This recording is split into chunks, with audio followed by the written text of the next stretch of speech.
അപ്പം ഇന്ന് ദേശീയ കരസേനാ ദിനമായി രാജ്യം ആചരിക്കുകയാണ്. എന്തൊക്കെയാണ് ഔദ്യോഗിക പരിപാടികൾ? ഇന്ത്യൻ സൈന്യം അതിന്റെ 76ാമത് സൈനിക ദിനമാണ് ഇന്ന് ആചരിക്കുന്നത്. ഉത്തർപ്രദേശിലെ ലക്നൌവിലാണ് ഇതിന്റെ ആഘോഷ പരിപാടികളൊക്കെ സംഘടിപ്പിച്ചിരിക്കുന്നത്. ഇത് രണ്ടാം തവണയാണ് ഈ ദേശീയ തലസ്ഥാനത്ത് നിന്ന് പുറത്ത് ഇങ്ങനെ ഒരു കരസേനാ ദിനം ആചരിക്കുന്നത്. കഴിഞ്ഞ വർഷം ബാംഗ്ലൂരിൽ ആചരിച്ചിരുന്നു. ഇത്തവണ ലക്നൌവിൽ ആണ് കരസേനാ ദിനം ആചരിക്കുവാൻ വേണ്ടി തീരുമാനിച്ചിരിക്കുന്നത്.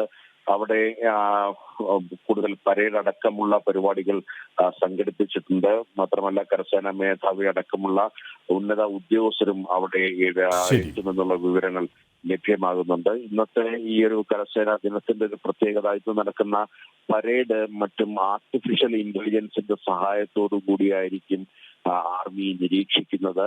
അതിൽ ആർട്ടിഫിഷ്യൽ ഇന്റലിജൻസിന്റെ സഹായത്തോടു കൂടി രാഷ്ട്രം ഇന്ന് കരസേനാ ദിനമായി ആചരിക്കുകയാണ്.